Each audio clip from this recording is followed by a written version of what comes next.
I am not a historian, but neither are you. So, how about we, the people, learn this stuff together? Welcome to US 101. And I know I'm a day late. Yeah, I know it was yesterday, but still, happy birthday to Martin Luther King Jr.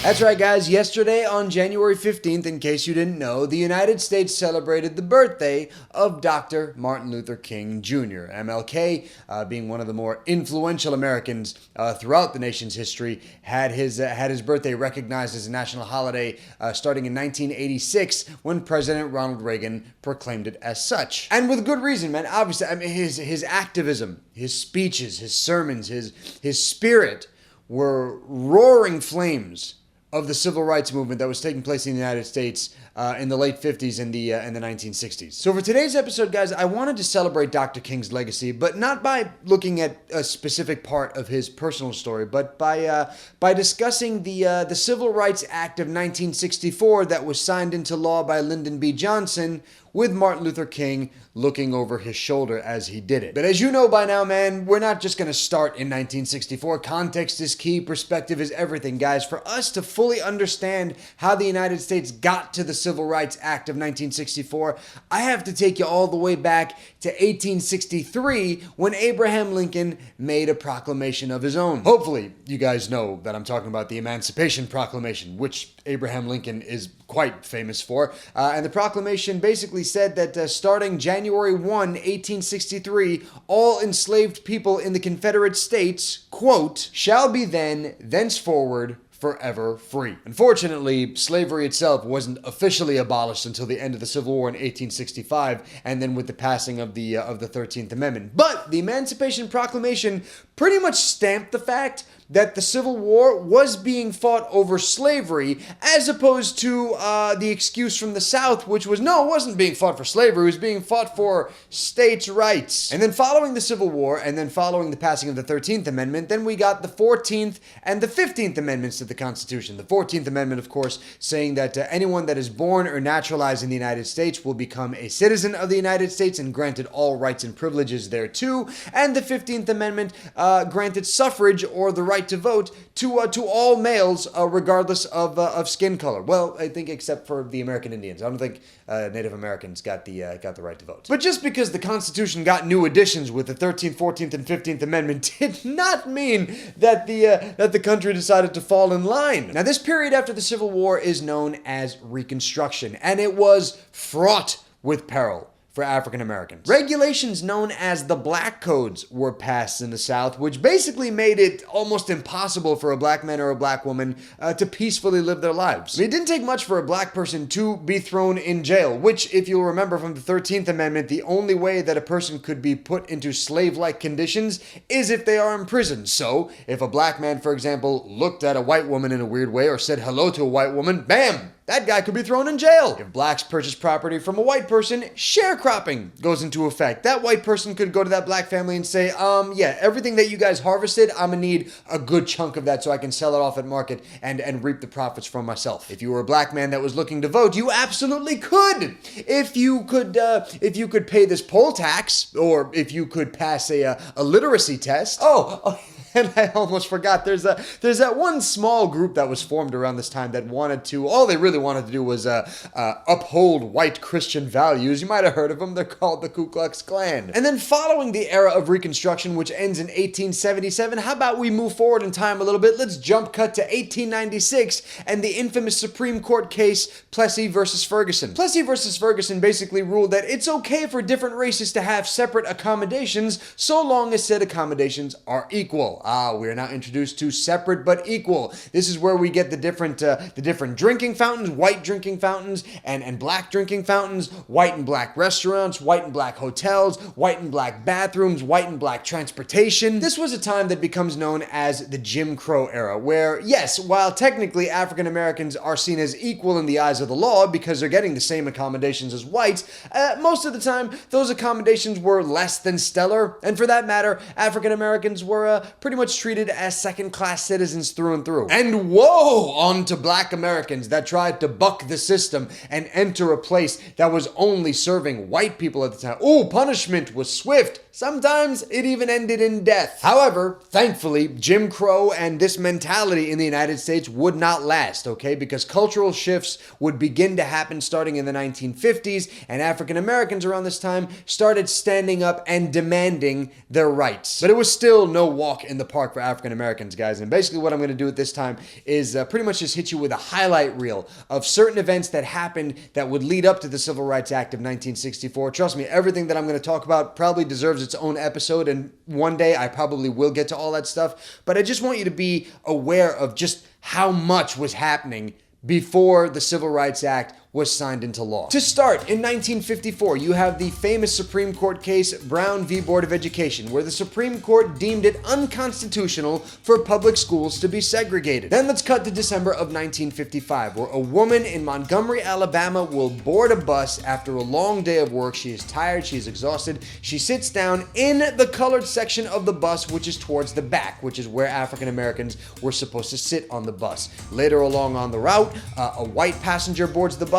He wants to sit down, but there are no seats in the white section of the bus, aka the front of the bus. So the bus driver tells a few African Americans in the back to please get up and let the man sit down. 3 of them will get up, 1 of them will not. Her name is Rosa Parks. Rosa Parks is arrested, but her story will spread all across Montgomery, Alabama, and at that time, a young man by the name of Martin Luther King Jr. will lead a citywide boycott against the bus system. And this boycott will have a huge ripple effect, guys, because in 1956, the Supreme Court will go ahead and say that it is unconstitutional for buses to be segregated. Then we cut to September of 1957, the place Little Rock, Arkansas. At the time, you had 9 African American students that were looking to go to Little Rock Central High School, a school that was for all white students up until this point. These students try to enter the high school, but the governor of Arkansas, Orville Farbus, that is a horrible name, by the way, Orville Farbus calls in the Arkansas National Guard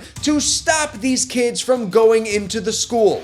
Units of the National Guard have been and are now being mobilized with the mission to maintain or restore the peace and good order of this community. And in response, later that month, President Dwight D. Eisenhower calls in federal troops to personally escort these 9 children into the school just so they can learn. Smash cut to February 1st, 1960, the place Greensboro, North Carolina. 4 young African-American men enter a Woolworth's, which is a department store at the time, and they sit down at a lunch counter inside the department store. But the thing is they're sitting at a lunch counter that only serves whites. The police are called to the scene, but the police don't do anything because no one's really provoking the police. It's just 4 young men sitting at a diner counter. And this would be the first of what would later become many sit-ins that would happen across the North and South. Now, let us go to Washington, the year 1961. President John F. Kennedy is in the Oval Office. Now, JFK has talked about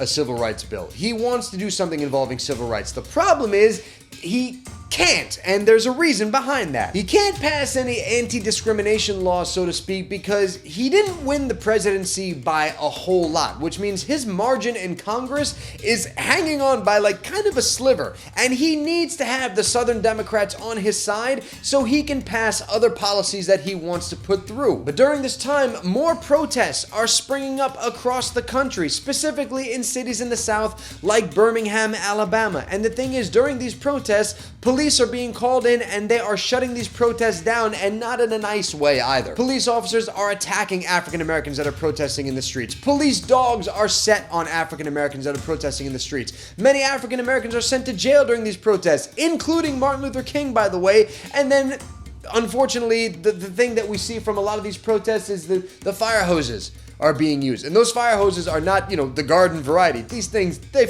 hurt. Civil unrest is in the air. Tension is very palpable between blacks and whites at this time, guys, but African Americans are not going to stop fighting for their rights, fighting for equality. And a major point of the civil rights movement comes in August of 1963. The scene is Washington, D.C., the Lincoln Memorial, where Dr. Martin Luther King will give his famous I Have a Dream speech to over 200,000 American citizens. But this speech as powerful as it was, does not end racism. I know movies and TV shows will use this speech as a way to say, and racism was done afterward. No, it's not the case, because in the same year, in 1963, Governor George Wallace of Alabama says in his inauguration speech, and I say segregation now, segregation tomorrow, and segregation forever. And then we cut to June of 1963. At this point, John F. Kennedy wants a comprehensive civil rights bill passed through Congress. He wants it passed through legislation because he says that America, quote, will not be fully free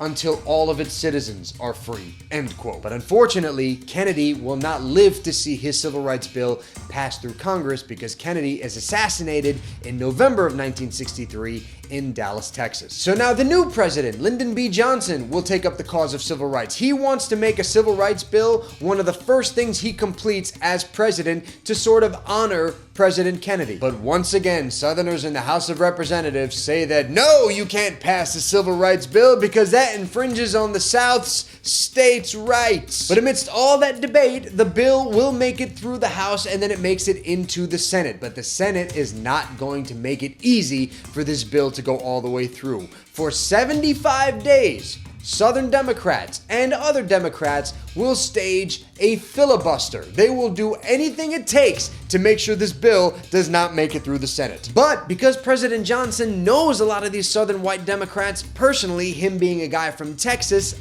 deals are brokered behind the scenes to make sure that the civil rights bill makes it through the Senate, which it does finally. It passes with a vote of 73 to 27. And then finally, on June 2nd, 1964, President Lyndon B. Johnson, in front of a televised audience, signs the Civil Rights Act into law. So what exactly is inside the Civil Rights Act of 1964? Let's take a quick look. First off, it completely bans segregation at all places of public accommodation. We're talking hotels, restaurants, bars, theaters, sports arenas, transportation, you name it. Any place that people can congregate, you cannot segregate, period. Secondly, it barred discrimination by employers or union organizers based on one's race, religion, national origin, or gender. And this act, the Civil Rights Act of 1964, would lead to other prominent acts being signed in later years. For example, the Voting Rights Act in 1965, which barred any discriminatory practices being used from stopping people from voting, like poll taxes, literacy tests, etc. And it also would lead to the Fair Housing Act of 1968, which bans discriminatory practices when it comes to the sale, rental, or financing of property. Like I said, man, just a highlight reel of some of the things that happened en route to the signing of the Civil Rights Act of 1964. But hey, the act was signed, it was signed into law.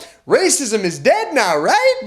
Well, considering that our president recently said that he doesn't want immigrants coming in from African countries or shithole countries, as he called them, and the fact that our president is someone that said following the Nazi and white nationalist marches in Charlottesville, Virginia, that there was blame to be passed on both sides, and the fact that he's someone that might effectively kill the DACA program because he's not going to get funding for his border wall, yeah, I'm going to go ahead and say no. Racism isn't quite dead yet. But that doesn't mean that racism can't be killed. As a matter of fact, when discussing racism, Dr. Martin Luther King once said, and if you guys don't mind, I'm going to read the direct quote from this book right here. He said once, quote, "We must use time creatively in the knowledge that the time is always ripe to do right.